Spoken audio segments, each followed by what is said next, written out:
Ladies and gentlemen, boys and girls, children of all ages, is your boy at the Sunset Kid 56, aka Marcos. No, this is not the X Pod 97. No, this is not the SEM movie therapy podcast. We're starting a new brand. This is Bumps and Bruises, episode 1. We're starting here. We're talking about everything wrestling. It doesn't matter what acronym you're into, it doesn't matter who's your favorite wrestler. We're talking everything. This is a pod from fans, by fans, for fans. So check this out. I'm not by myself. I'm here by the brand starter at Lock Stallion. We're here with the homie at Drizzen 13. Guys, tell them what we're here for. Look, I'm here to talk everything fantasy booking, all the matches we want to see that we don't get to see, the matches that we're predicting to happen for WrestleMania, because you know that's right around the corner. And just get to chop it up with the boys. At D Risen, what's going on? Yo, what's good, everybody? There's nothing we love more than chopping it up with the boys, with the fans. I'm lucky enough to be in spaces that I really shouldn't be in because I've got friends that are way cooler than I am that have gotten me some access that I never should have been able to get. And we're just going to kind of grow off that, have fun while we're doing it, and take a look and see what we can find out. All right, guys. So this weekend, man, Elimination Chamber. You know, by everybody that's probably listening, everybody that's watching this podcast, wherever you consuming this content, you probably have seen it. You've probably looked at the spoilers. You've probably seen a million people give their hot take on it. But you know what? We're going to add one more to it. So, guys, what do we want to talk about? To quote a wrestler that did not have a good weekend. Ooh, Lord. I mean, there's a lot to unpack. All right, so let's just from start to finish. Let's just go down the entire card. Of course, the Elimination Chamber emanated from Toronto, Canada. I believe they were on the Blue Jays stadium, or they played at the hockey stadium. I'm not sure, but if we look at the card itself, the match card, it was a stat card, but you know it was kind of light on matches, but we definitely got what we wanted, which was a ton of content.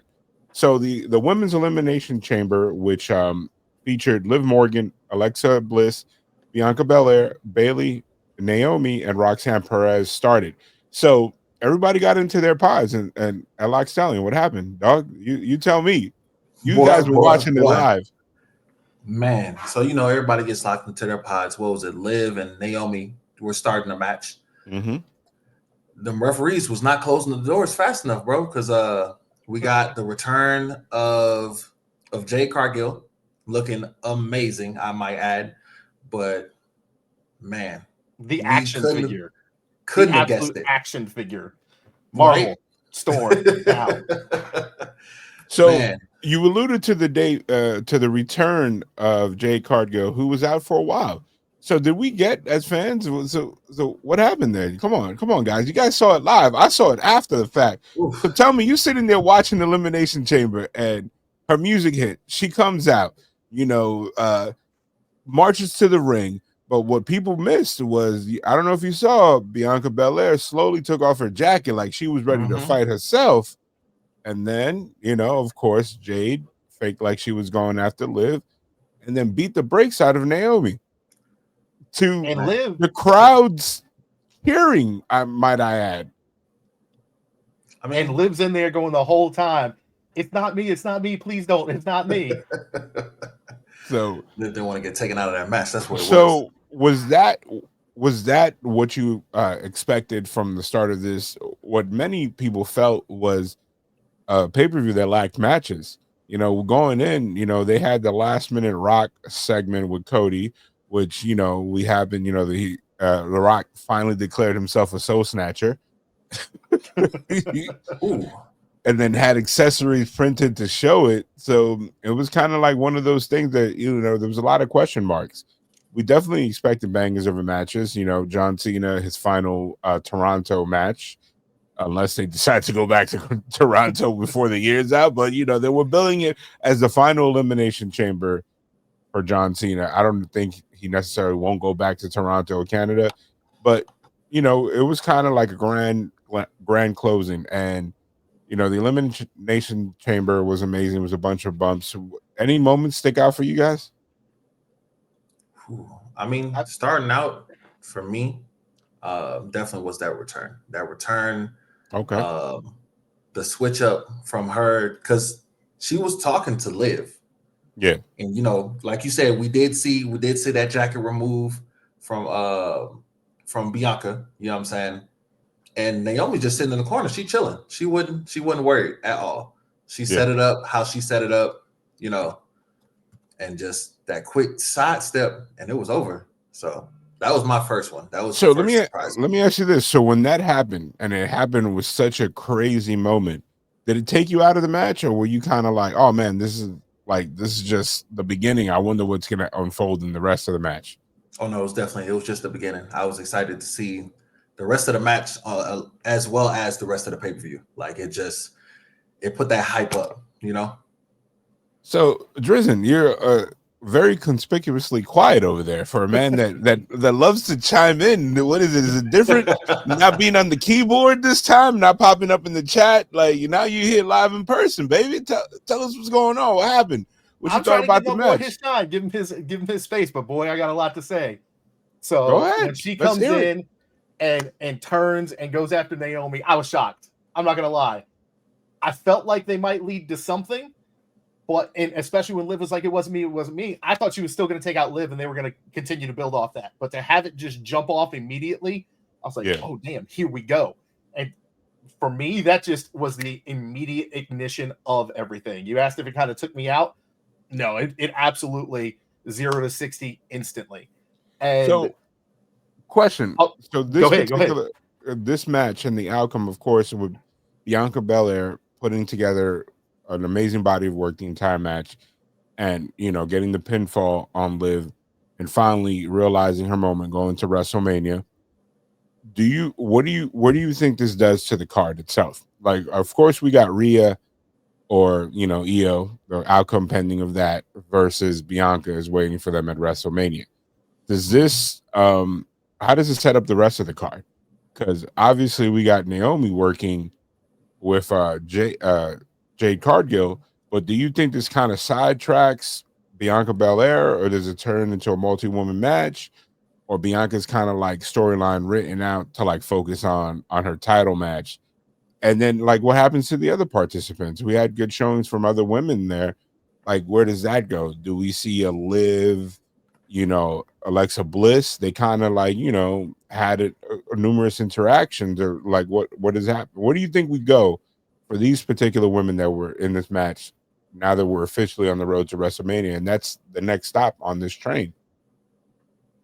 It gets interesting real quick because, and something you pointed out that was one of those minor details that can get overlooked. And honestly, I didn't notice it until I went back and was kind of recapping. And Bianca taking the jacket off, like Bianca trying to be ready, makes me think there was one point, and I can't take credit for an amazing memory or being able to regurgitate. I saw a clip and somebody said, is this what it is? And this was before the pay-per-view. Yeah. Liv stopped Naomi and said, you just wait until Bianca puts that knife in your back. It was Jade. She told Jade, Oh, my bad. wait, See, I because don't they claim were that memory. champions. Yeah. Nah, I saw that one again. I saw that clip again today. So yeah, I saw it right good. before and I was like, oh man, somebody was cooking when they figured this out. So Liv told him, wait until that knife comes in your back. so what happens to Bianca? So we're kind of going over the Elimination Chamber, but we're focusing, as Lock Stallion said, like on the road to WrestleMania. Like, so what does this do? Like, you guys have both been fans, just like I have been for like most of your lives. So you have Bianca Belair, right?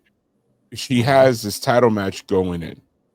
So how can you have her go and wholeheartedly go into this title match while having something like that lingering over her? Because as a fan, that at a certain point is going to be Jade Cargill, Bianca.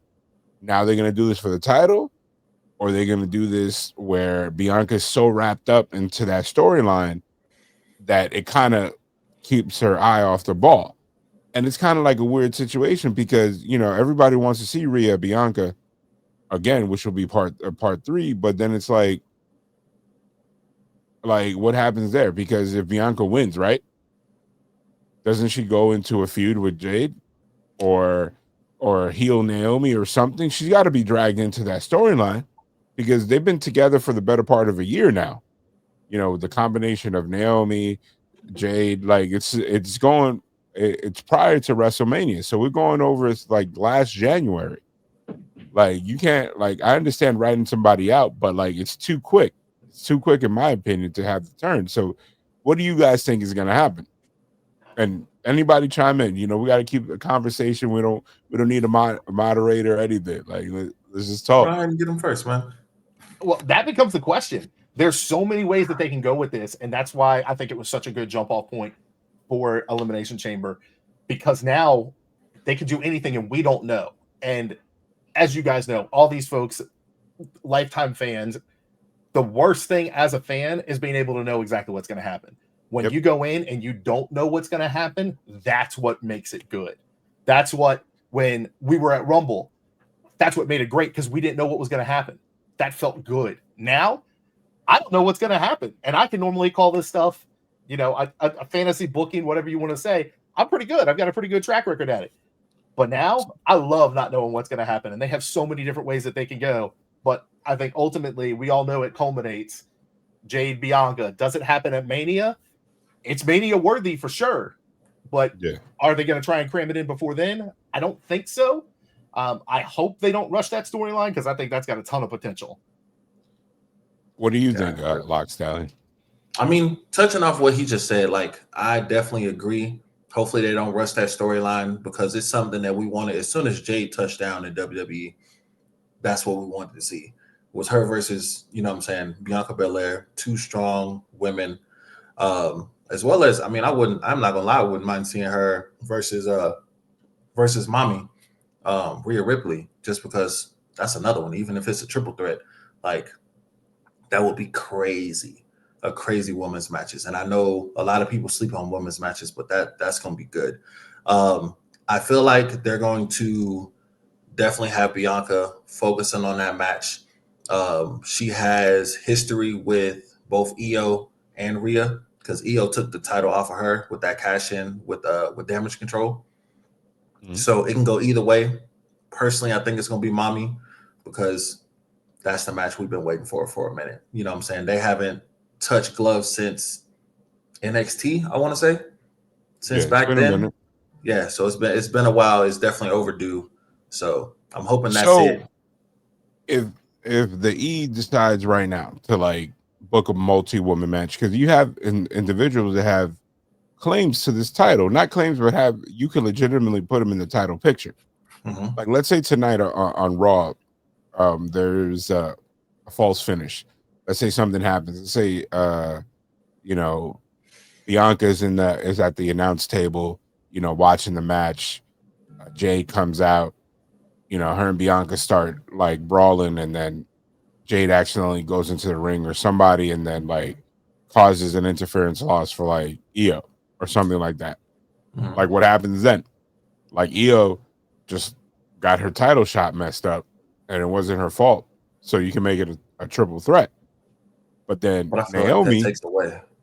But then Naomi, if you think about it, they said she didn't get eliminated. She said she's unable to participate.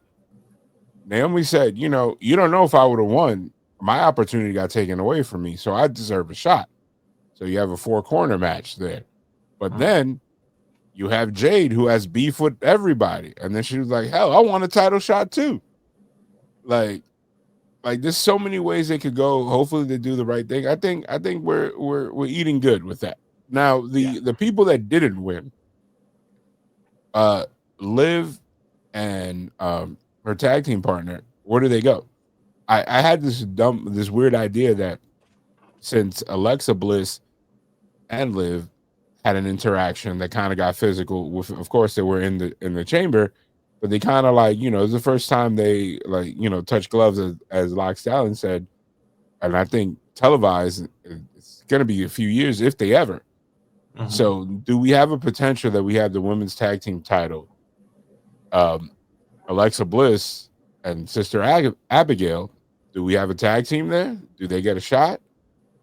You know, you can easily do that. And then, of course, the Roxanne Perez and Bayley thing, I think, is going to continue.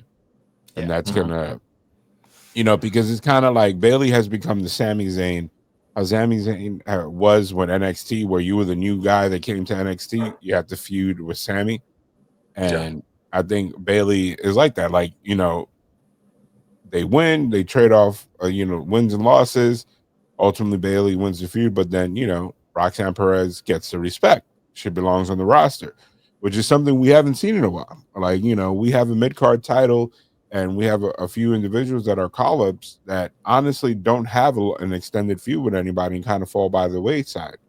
So we have that, and any other things you guys want to talk about this particular match, or we want to move forward?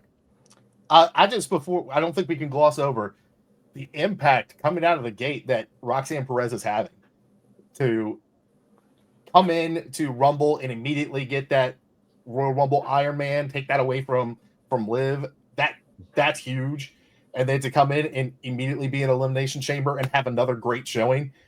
She's impressed me left and right. Like, she's talent for days.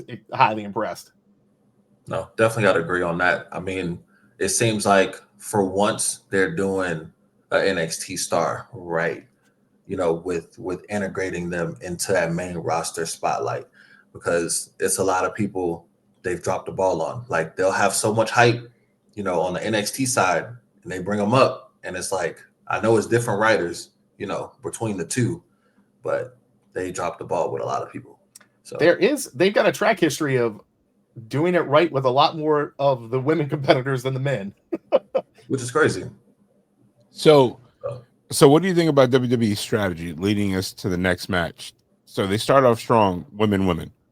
Then the next, of course, the second match was a women's tag match. Did did you like the match? What do you think? I thought the match was good for what it was. I think you have to have the Canadians in there. Like, although they had KO and Sammy, both are not from Toronto, so you had to have the goat, Trish there. But mhm. like, did you expect more than what this match was?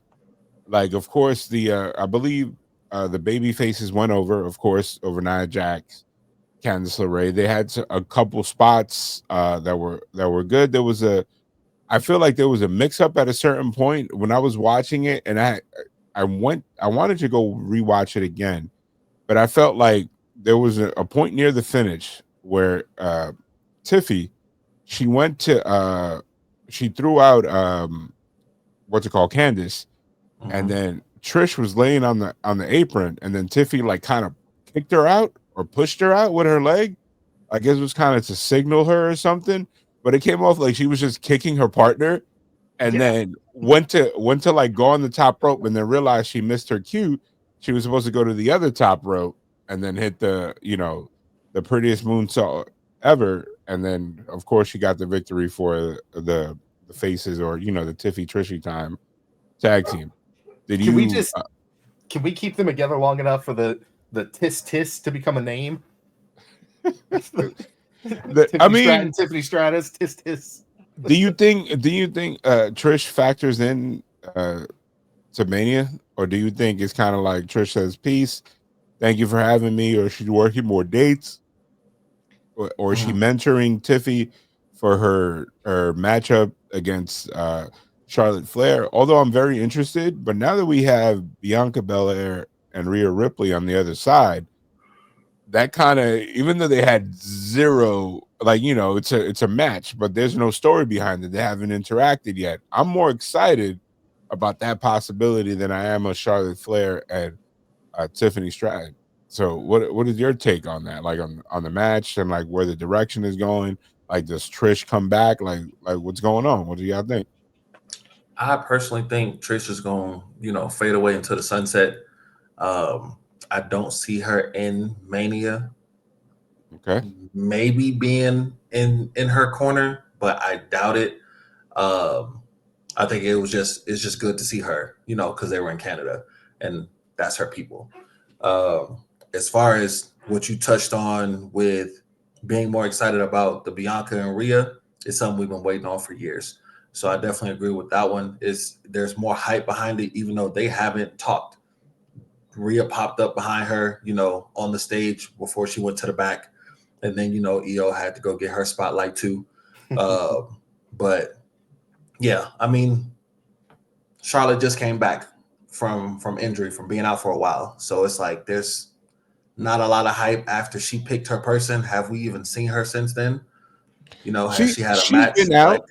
She's been out, but I think when they announced a tag match between Nia and Candice LeRae versus Trish and Tiff, I think she kind of like played the sideline because she didn't want no bearing or people expect her to interfere into this match. mhm, I definitely see them, going full steam ahead, promo, maybe beat downs, because they haven't really gotten physical.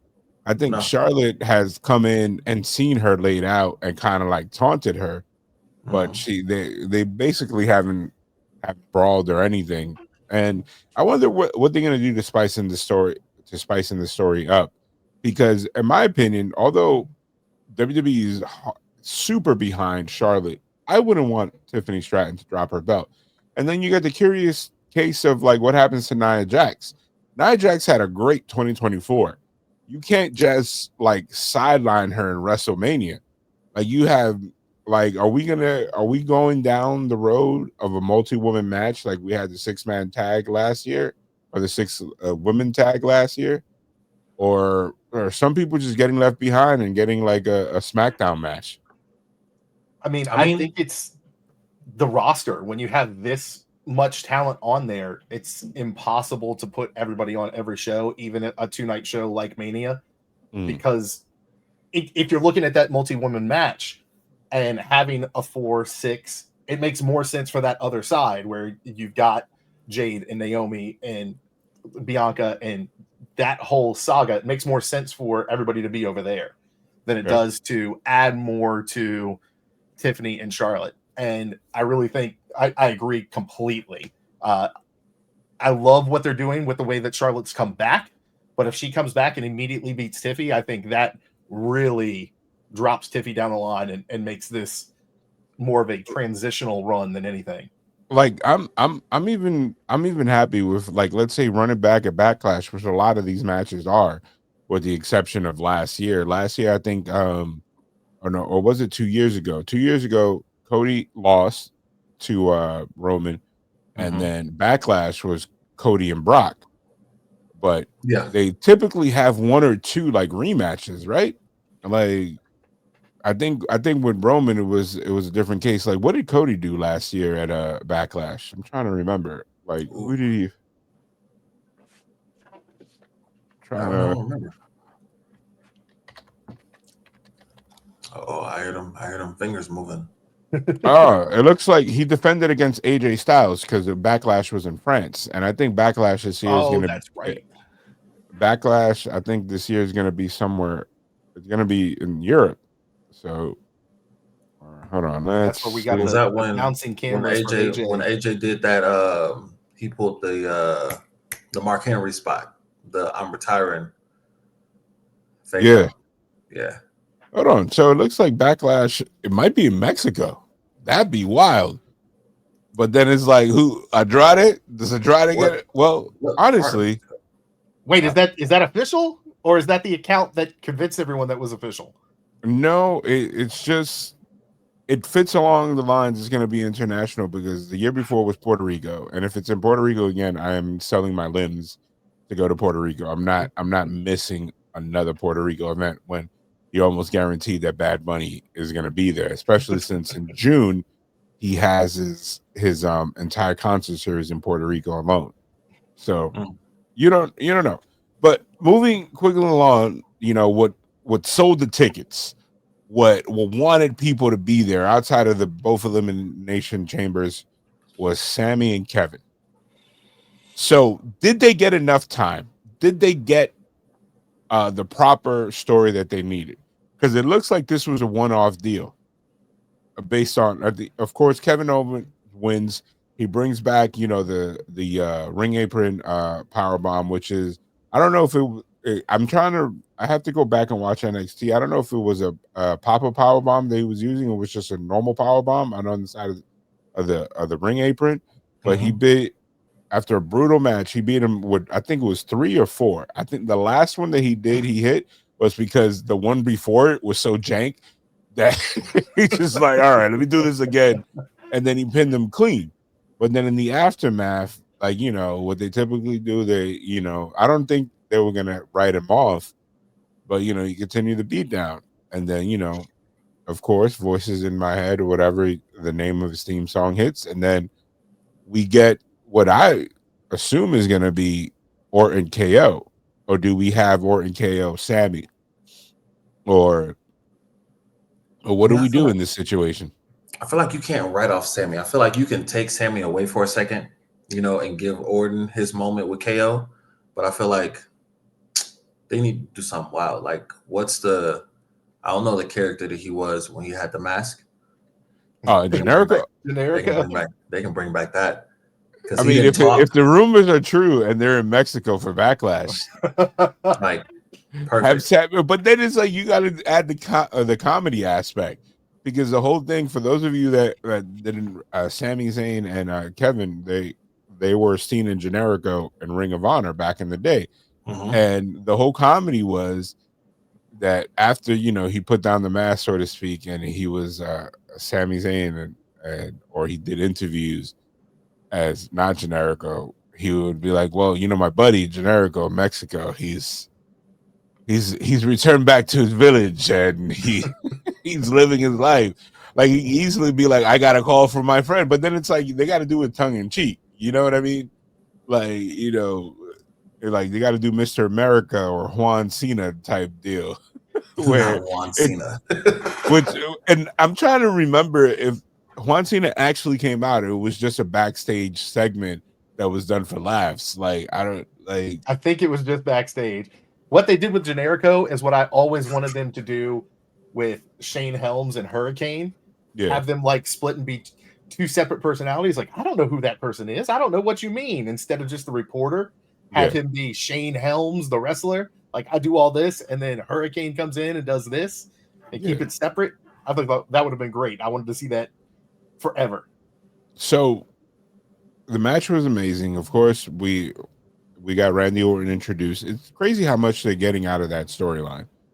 Like like Orton and Kevin were a tag team, and then he turned on him, and then they're like, "Oh, you think he's moved on?" But guess what? He comes back around. Orton gets another vendetta. Like, you took time away from me from the ring deal, and then, of course, the main event. We get Elimination Chamber, which was no frills. I think everybody did well.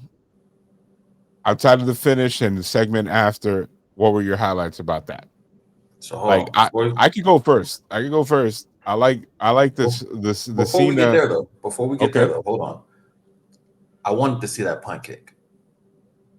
What? I wanted to see that Orton punt kick to KO. They're gonna save that, dog. Before the security jumped in to stop him, I want to see that punt kick. That's all I want to say. We can go to the. But to it's like they gotta save. They gotta save, baby. You gotta have something in the tank. Nah. Yeah, like you gotta think about it. Like everybody. Like, so, you gotta think about it. You can't have like you ever gone and seen a trailer that gives up the biggest secret in the whole movie? No, it's WWE. I still want to see it. WWE, the fact that I like WWE now does not have a pay-per-view motto. Like they it's like, they promote the PLE, but they're more about the live gate, because they have the television deal with Peacock and all that stuff, so the PLEs or Netflix. But they still think old school. They're like, we gotta sell this pay-per-view, brother. Like we gotta put asses in seats. Yeah, put butts in seats. It's like, we don't give it away for free. Like, you know what I mean? It's like, this is definitely gonna happen. Like I think tonight, especially a Monday Night Raw, I think we're gonna get a million updates on other stuff we don't know about, and then we're gonna get very little on the biggest elephant in the room, which we'll probably get to in a second. So the men's elimination chamber, the CM Punk and John Cena, when they do the exact 2011 sequence that they did in their series of matches, and you kind of they get the hug, they get everything. There's a lot of storytelling. You get Logan Paul all of a sudden turning into Mr. America, carrying the American flag. Like, this man does anything for heat, shouting out Drake, like, all this stuff, like starting with him, and like this man just gets it. And then you have the eliminations happening left and right throughout this. You get Drew McIntyre, that everybody was like, he's might be the dark horse to win. And sure enough, the way WWE is, they're like, yeah, I'm starting to think that they have a burner account that just feeds people bad information. because all we heard from the dirt sheets going into Elimination Chamber is Drew McIntyre is winning Elimination Chamber. Everybody said, what about Cena? What about Cena? Nope, doesn't matter. Drew McIntyre is winning. Elimination Chamber starts. Drew McIntyre first one out. On a roll up by on a roll up by the guy that he was like, I don't even want to match with this guy. And can I say, can we please at some point within the next year give that man a title run? He has been beaten down left and right, and I'm not even a McIntyre mark. Give this man a title run. I'm feeling bad for him. You just don't want him to sound like an ex-girlfriend. That's all that is. I see what it is. I see you. So after that, the match continues. You get Logan Paul taking out Damian Priest. And then Logan Paul gets taken out by a combination of Cena and CM Punk. And then you have two remaining people. It's Cena and CM Punk, right? Those are the final two. No, there's still three. After Paul got out, it was three. Yeah, it was Reigns. It was not Reigns. Shit. It was Seth. CM Seth. Punk. All right. So then Seth and CM Punk gave us a sample size of the match that we're gonna probably get at WrestleMania, which is there still room for Roman Reigns in that match? Based on how heated it is. Like, unless Roman Reigns comes out and just does a throwback rock and just starts whipping one of them outside with like the Ulafale in the rain and shit, and like making them like bleed. Like, this has turned into a blood feud that does not need our tribal chief. And now it's like, where do you put him? Like, he has to be a Mania.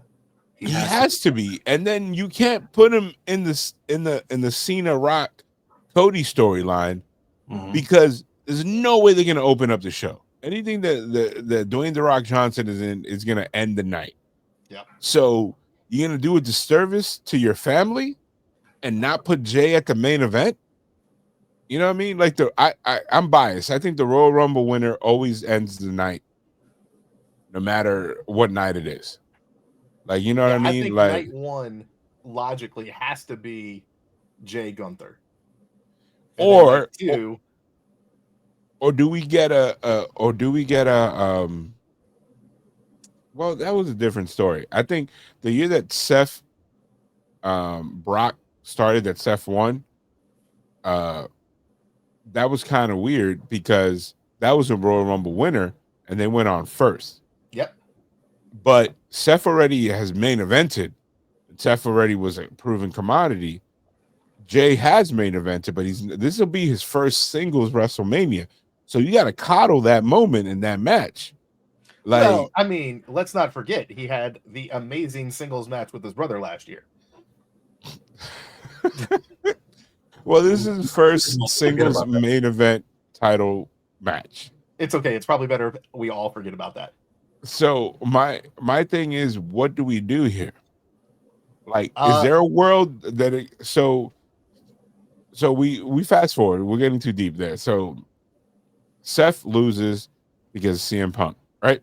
So they get taken out, and then but Seth being Seth and is a sore loser, this is where I feel that this is the point that you might have written Roman Reigns out, because he kind of did the same thing to Roman, which I thought we were going to get a Seth Roman one-on-one match at Mania, but now this could be a three-way dance or a three-way match.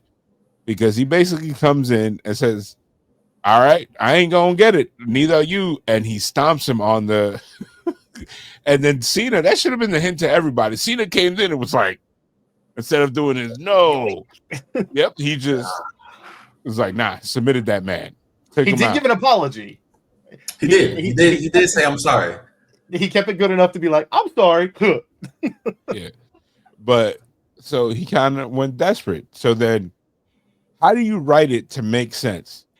Because CM Punk, Roman Reigns, they didn't get along because of the wise man, right? That whole situation, and they didn't get along because they never liked each other, going back to the Shield days or whatever. Mhm.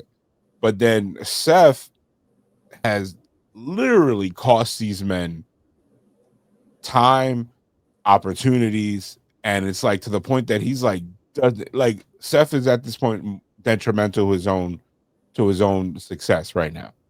So I understand where both have a chance to fight Steph, but how does it make sense that they want to fight each other too?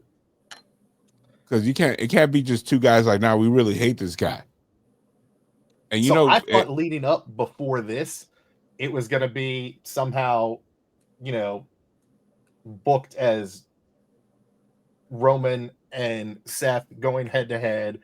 That's what it's all for. And then somehow be a number one contenders match or something along those lines. And then CM Punk was going to say, "Hey, I'm cashing in my favor. Put me in the match." And go to Paul and say, "Hey, we told you it was coming. Now it's time." That was going to get him in the match. Everybody beats the crap out of each other. And CM Punk comes out. He's number one contender. We go to Backlash. He gets a shot, maybe steals the title. And really, I thought going in that we'd see him. And it would be a good pivot point for him, because if Jay isn't continuing to get, do the entrance again, and it's starting to get a little stale, they could do a transitional and have it go to CM Punk, or he could beat Punk and elevate him even more. So I thought that was going to be the way that they went, but how we get there now, I don't know. Is this WrestleMania the year that we don't get Roman in the main event? Can we have a WrestleMania without Goldberg, Brock, or Roman? I mean, I think he's in the match, but make it logically make sense where this match main events either night. I can't because it takes care of so many stones.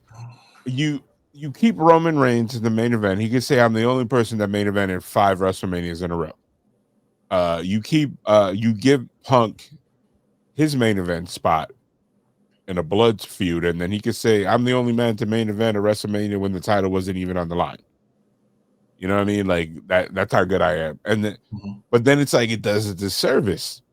Is there any planet where Cena, Cody begin the show on any one of those 2 nights? No, I feel like they don't begin the show, but they can end night 2. But at the end of the day, just like last year, we didn't get Seth Rollins and Drew night 1. We got that bloodline tag team match. You know what I'm saying? So I mean, it's a possibility to still throw Roman in and put him at night 1, and then put Jay on night 2, as well as Cody and Cena. Cody and Cena will close, but Jay be like the opener for the show. And if you want to keep building off that momentum and you want to absolutely pop the top off of WrestleMania, having Gunther Jay start and having that entrance come out as the very first thing that opens the show, you immediately, and I said it before, but is he main event Jay Uso if you're top of the card Uso? Like, I get it. He could be like, "Oos, it wasn't about a main event in Mania. I am a main eventer now." Like, you know what I mean? Like, if he steps away with the title and says, "Main event Jay Uso, I'm never going on first again because I got this," then it works. But it's also WrestleMania. So isn't it supposed to be the whole, like, WrestleMania in general is a main event? You know what I'm saying? Yeah. And I'm just, to borrow my own phrase from earlier, when I said 0 to 60, you have Jay go out with that entrance. That's like 0 to 100 with all those fans going ballistic. And you've got an outdoor stadium just But going crazy with the lights and the yeet. Insanity. If you want to start a show with peak energy, that's how to do it. okay. I mean, I'm partial. I think I know there's big names, but I think in order for this Jey Uso main event thing to work, in my opinion, for people not to tear it apart. And the internet loves tearing it apart. For people to be like, "Yo, how can you be main event Jey Uso when you didn't main event the card that you were on?" For those guys, and it's like we live in a time that if you can't shut those guys up, that's going to be the narrative going forward. And those are the guys that you just have to look at, and like Locke was just saying, it's WrestleMania. If you're on WrestleMania, you are a main event. Okay. Well, I don't know. I'm partial. I love the Yeet Master. I don't know why I'm deciding to call that, but that's what I think. I want him to main event. I want him to get his moment. I want him to stand out on the island of irrelevancy by himself. But then it's like it's the end of an era. Then you don't get Roman in a main event. Like whether you put that match anywhere, I think it still kills. And then it's kind of like, do you punt CM Punk's main event moment until next year? Because he was hurt. We kind of touched that in the group chat previously. Like, does CM Punk have another year? Yeah, I feel like I know he signed for a couple more years, but it's like if he doesn't do it in this run, and I think he's gonna stay a little bit longer than people expect. Isn't it kind of like a self-fulfilling prophecy? When he was like, "Oh, we're going to go to WWE in main event 9 night 4 of the 2-for-1 deal," or blah blah blah, or like we're past that. Like this is a different CM Punk that we're dealing with.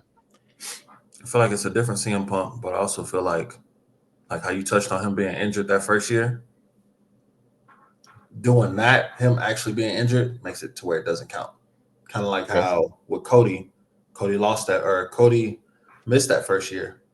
You know what I'm saying? Because of injury. So he didn't get that little match. But he got the next 2 he lost, and then came back last year. And finished the story. So I think next year CM Punk will be good. If they keep getting the injury time tacked on to the end of their contract, that means by default he gets an extra year. Yeah. I don't even think he's gonna. I think WWE is not in the business with certain names of adding on the year, because they realize how that worked out for AEW. Like, nah, dog. You want to resign? If you don't want to resign, we'll resign you, but we're gonna tack on these extra months to the new deal at your current rate, or you know what I mean? I think CM Punk resigns one more year. I just think that for him to finish out his career strong, he needs one more title run. We just need to insert a picture of Ray Phoenix in the Wolverine spot, caressing a photo of CM Punk. Of Penta and Ray in the ring to start Rumble. I just want to be there. Hilarious. So, we got ahead of ourselves. The end of the Elimination Chamber. The Rock comes out inexplicably. Excuse me. The Rock doesn't even come out inexplicably. Travis Scott comes out.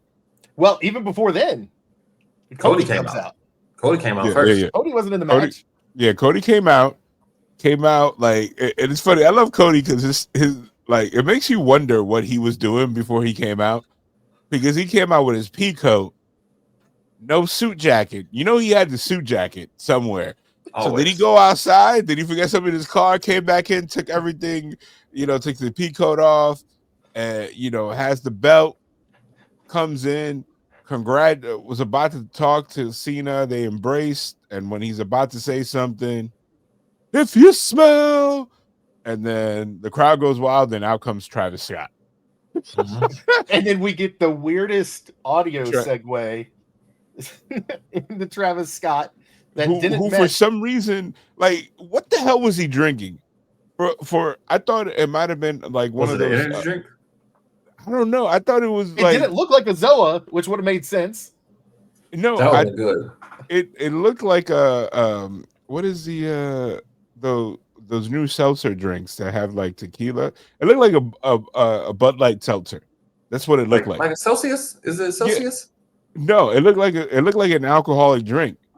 And then he kept drinking it, and then he tossed it like in the back after The Rock came out, and they both came out, and I don't know, man. Like, if anything, I wish I was Travis Scott because it looks like he's living out his dream as a fan. Like, he's just loving it. He was there for no reason. Had the malfunctioning, what's it called? The incense that he kept The using the sage. lighter, the sage. That shit wouldn't light. And then for Cleansing some the ring reason, of all the evil spirits. yeah, for some reason, even after the segment, somebody handed him the same drink again, and he was drinking it, and then he had to put it behind his back when John Cena stopped him so they could take the final, pose before they go to black. But yeah, so The Rock comes out, does his thing, does the weird caressing of Cody's cheek, and Man. like dog, like I was like, come on, man. Comes out in full ring gear, even though we know he's not gonna wrestle. Like my man was like, I ain't coming out of my clothes no more. I want you to make me some bell bottom pants and a vest that's sequin. But that's The Rock, so you're not gonna say no. So comes out, asks his question, and then surprising everybody, the verbiage that Cody used, he said, "Rock, go fuck yourself." So when that happened, like I was looking at Cena, even after the fact that I knew he was going to turn heel, he was selling it. It wasn't no like he was like, yeah. He It wasn't jumped across did the Tiger Woods. yeah. And then he came to, and then he was like embraced him again, and then the hug, and then it's great. That man knows how to control his facial expressions because he went from like to and the it dead was day the slow perfect motion. and like He's full blown Hollywood. yeah. And then the funny thing was is that I read this online later on, like one of the recaps that I read because I like reading everybody's shit, and one of them was like they Kevin done the shit out of that segment. Apparently, like then I went back and watched it. They cut to so many cameras and so many zoom in when The Rock was giving the signal, and so you could focus on the fact. Apparently, the crowd reaction and the visual that they got sitting in the arena was a lot better than what we got in the on TV on our screens. Well, there was a really poor cut, in my opinion, right after The Rock throws up the two fingers. Because he It did something else. transitions back to Cena, but you can't see what The Rock was doing, and then Cena nods yes. So I think we definitely missed something as an at-home audience. Mm-hmm. But is it me or like I know The Rock never gets nervous, but I felt like he messed up the thing. He was like, like that was like, He's like, Nah. peace. I was like it was a lot better and more controlled when he did it in Atlanta. And like, everybody's like, oh, that was crazy. But he did it. Cena beat the shit out of Cody, gave us the what the F moment or what the fuck at this point, because I've been cursing a little bit already. And then you had the most disturbing part of this segment, at least for me, you guys can chime in for yours, was when Travis Scott was like messing with Cody and then he like wailed on him. And I was like, what? A full on open hand slap to the face against the mat, so there's no give. Yeah. And you could see Cody was not ready for that. He definitely He just turned his head. He was like, full "Oh, wince, turned the other way. Like that's not how it was supposed to be. But I feel like Cody told him like, "Hey man, just lay one in me," thinking that he probably knew how to at least work the hits. But like, and then like I felt like John Cena kept like pulling Cody. Like, remember when he was like trying to get him to hold the arm down, and then Cena like just put his head down and was like, "Listen," it's like Travis Scott was like picking up his face and saying, "Like, look at me," and didn't make a lot of sense because why is Travis Scott in that position? But yeah, and then Cena was like, "No, he wants him down so he can be whipped." the only logic that I can kind of piece together there is Rock comes out with Travis Scott to be like, "Look, I can get you into this world too. Like, this is how much influence I have. I'm I'm friends with everybody. I want the entire Monday Night Raw episode to be explaining why Travis Scott was there. Please, Just please. like it just explained to me like and how this like is Travis Scott gonna be the one that recruits Jey Uso? I want this, and hear me out. And you guys I'll talk about the entire segment as well. Is I want Jey Uso to be a part of this too. I want him to turn heel. I want him to join The Rock, and that could be written very easily. He was like, I tried Roman. Roman wasn't good enough. I feel like you'll be my guy, Jay, and you'll listen to me. And then it's perfect because, you know, if you guys been following the Usos and been going to WrestleManias and Wale Mania, the Usos gave a great interview that if everything to do is to pepper in The Rock's moveset into their matches. Like to kind of break the other one, like, you know, to kind of make the other tag team laugh or whatever.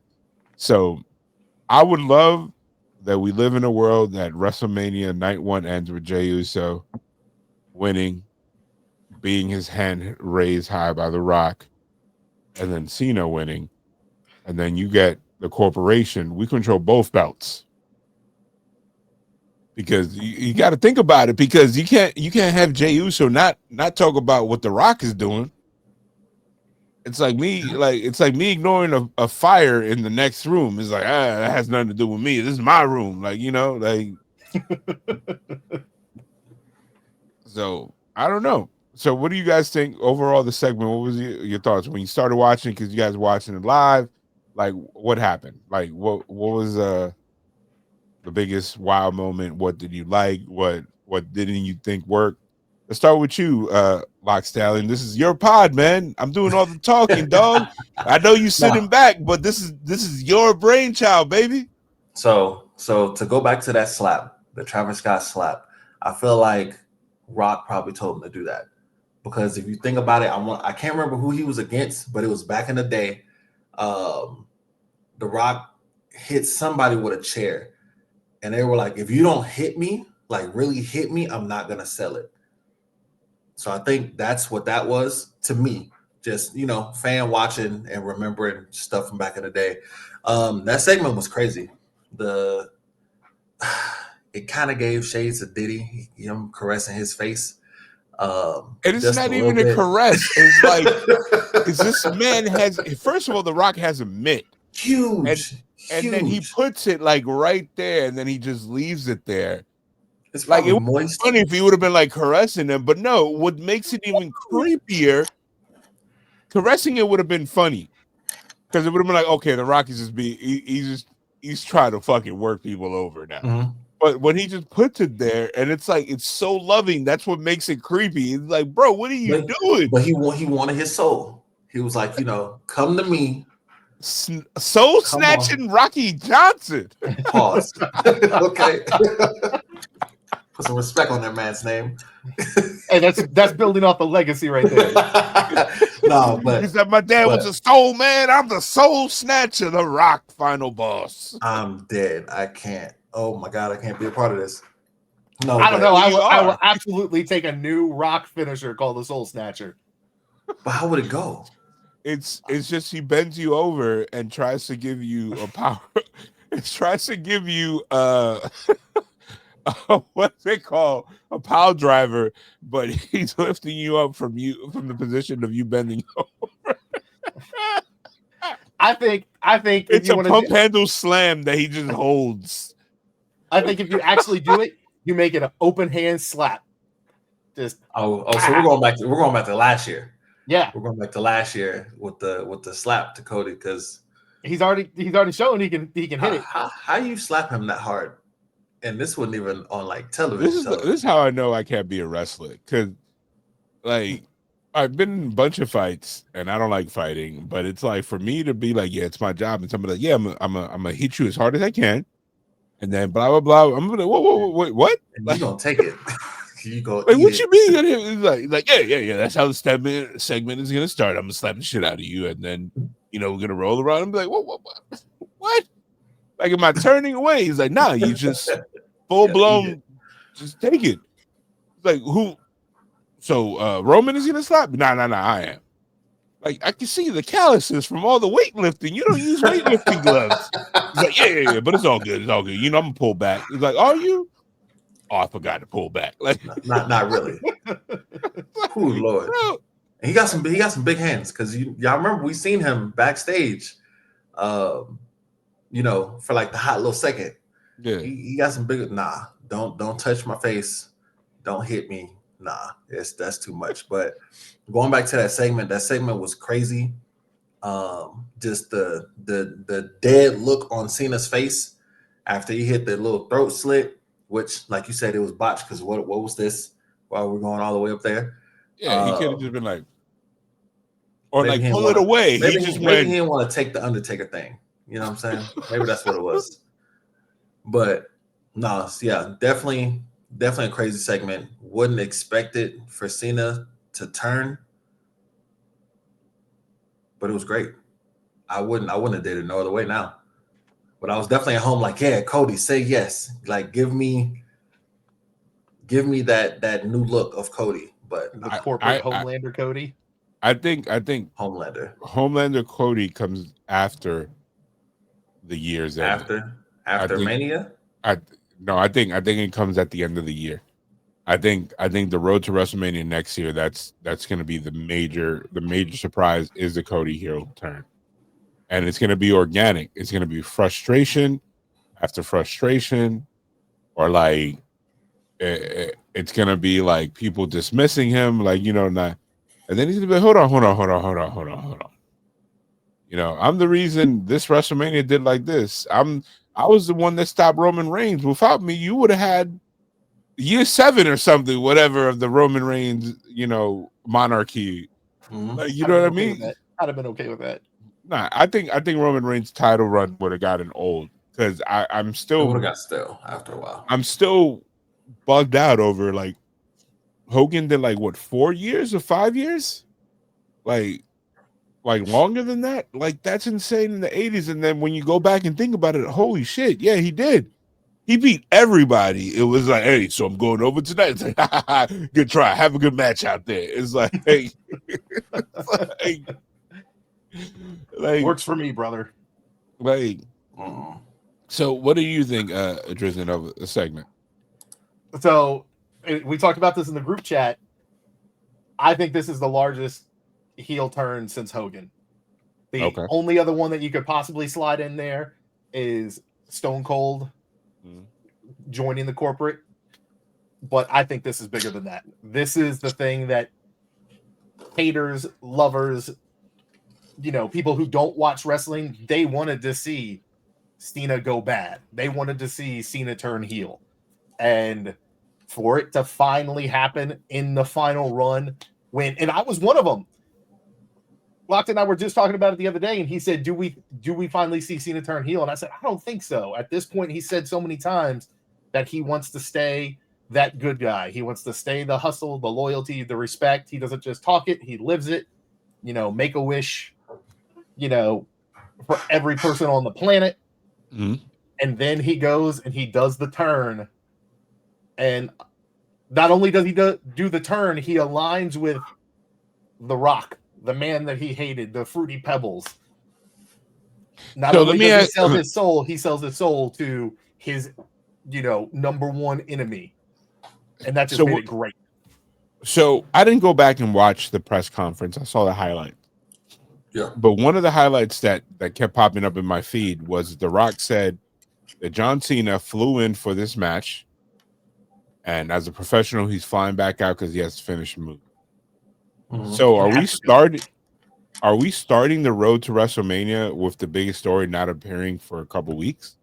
Yes. Do we not get anything from Cena tonight? Do we get him to fly back down on Friday? Or is this all cap to throw people off? Like, and also, do we have this unfold on USA or is this the number one thing on Netflix?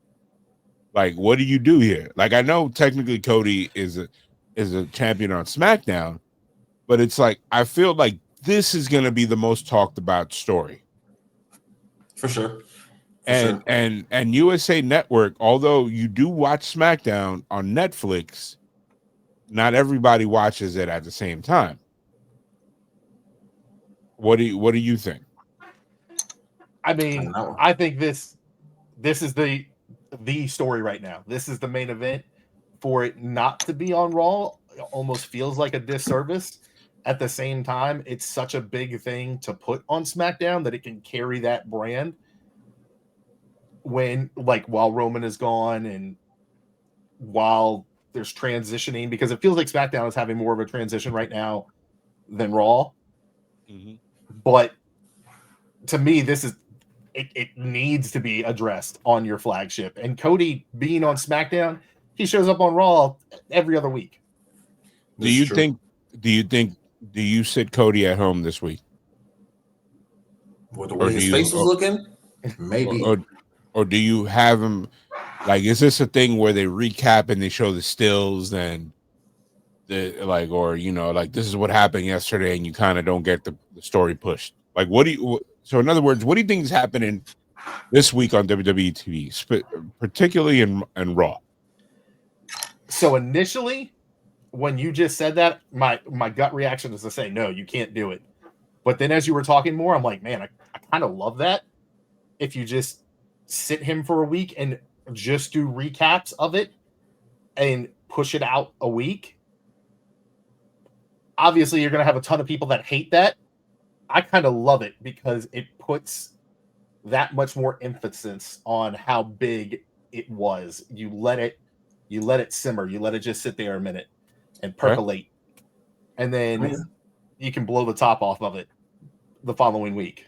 What do you think, Lock Stallion? What do you think happens? I mean, initially, I'm gonna have to agree. Initially, just on a fan aspect, I'm like, nah, it's too hot. You got to talk about it. But just on the other side, that also gives you a chance to talk about the women's chamber.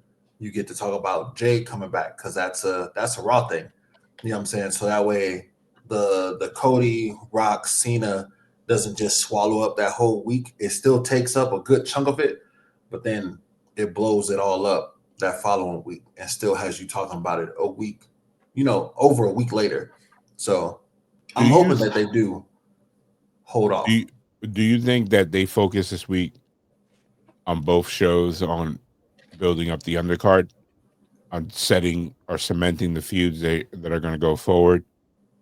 Or they should. Like, do you guys predict that we're going to get the women's IC and the women's US Championship on the pay-per-view of WrestleMania? No. So is that SmackDown before? I would want to see it. I would want to, like, for me, for a pay-per-view, as much as they are now, I want to see titles being defended. Okay. Like, why not? It's 2 days. Before it was 8 hour. I've never been to one before the 2-day thing, but it was like an 8-hour show or something like that before. It was a long show. It was a really long show. So I'm like, if we're gonna have 2 days, give me my money's worth. Like, y'all charging an arm and a leg. Mm-hmm. Like, give me something. So I mean, if they threw some of those mid-card titles, like the women's tag team title match, what I'm saying, something like that being on there, maybe one of each, one of the women's and one of the men's, opposite brands, having those on there, that would be cool to me. So is there a world where we get all the titles on there, or that's too many matches? That's the what was that pay-per-view called? Night of Champions? Night of Champions. Yeah. Night of Champions. I do miss that. Like back in the day. So for me though, I think it's too much. You're trying to cram too much in there, and the big four, especially Mania, for me, it's less about titles and more about storyline payoff. This is the culmination of the season. This is where everything gets resolved and we can reset. This is, I want my stories completed or elevated to where they're the top story that's going forward. So you And don't have. So let me ask you this: you don't have a SmackDown Tag Titles blow off match. You don't get the crowning of, let's say, the Street Profits. You don't do that.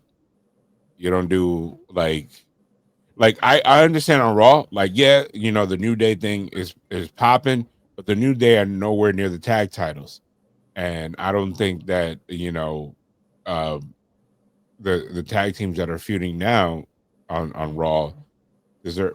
I don't want to say deserve, but I don't think they're at a par where that they could get a match. But then it's On like Mania? also yeah, Mania. Also, you got a disservice because it's like, man, 2 years ago they they headlined, they ended night one like a tag True, but belt. also last year they had a match. Yeah, so That it's was that like, was a really big match. yeah. So what do we do then? Like what do we do in a situation like that? so I think you can go with, especially with like the Street Profits. I think you can go forward with a tag match with them, and at that point, you're probably making it a triple threat. It's Machine Guns, DIY, and Street Profits, which hopefully Street Profits are going over, and it's the payoff to, because there is a build there.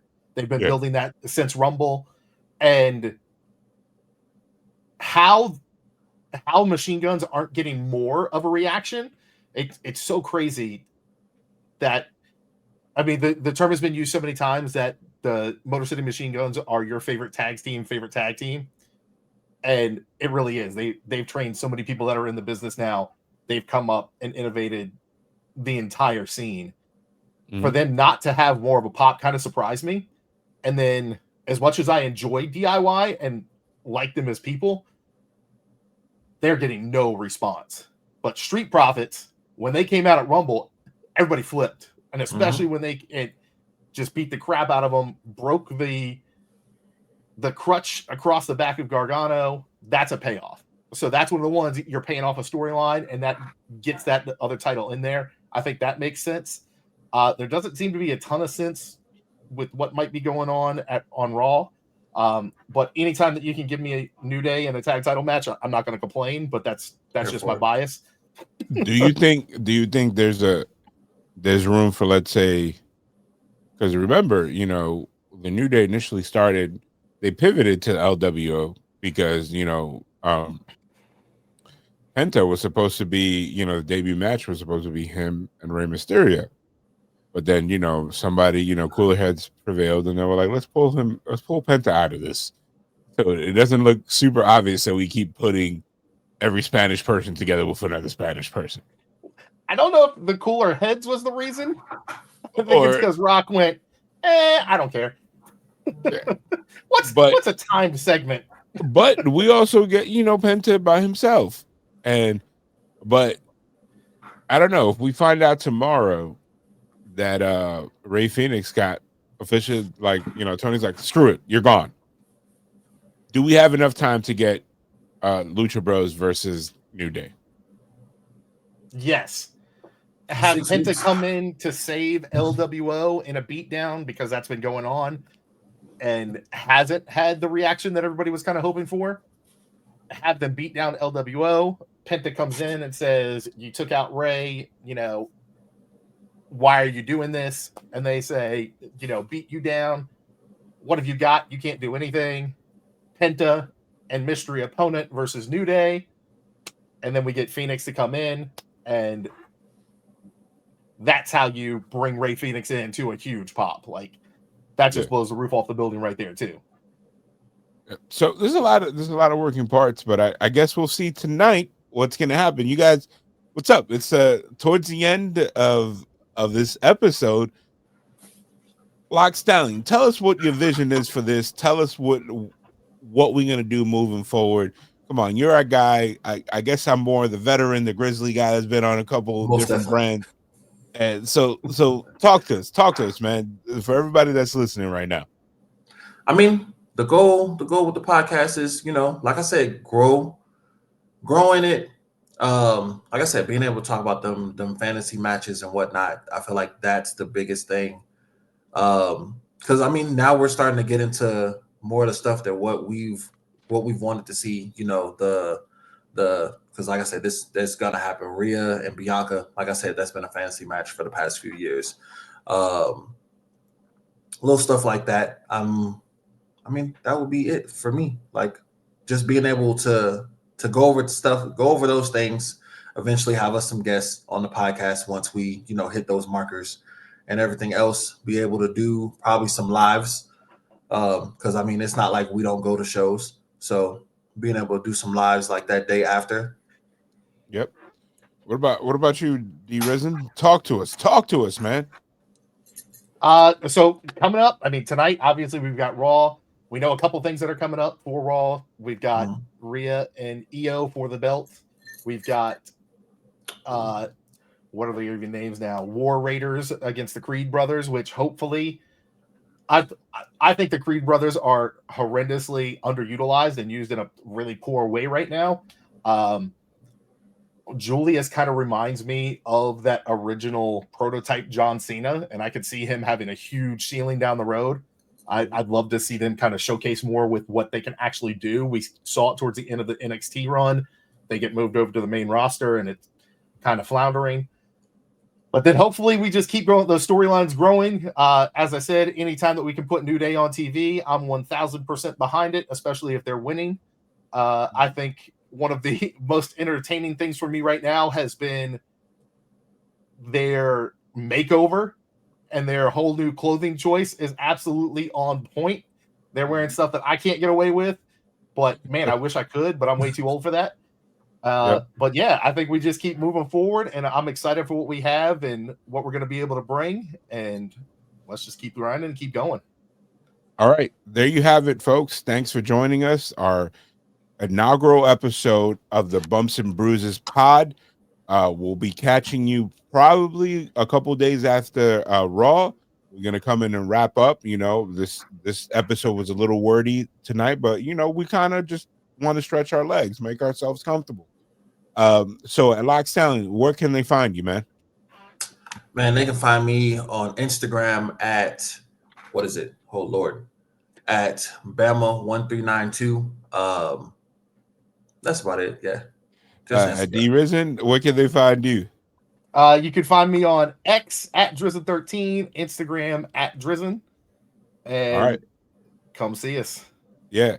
Of course, I'm Marcos at the Sunset Kid 56. You know where to find me. Instagram, any pod. Shit, I might be doing a pod with you. I don't know, but thanks for joining us, guys. We'll catch you at the next one. Peace.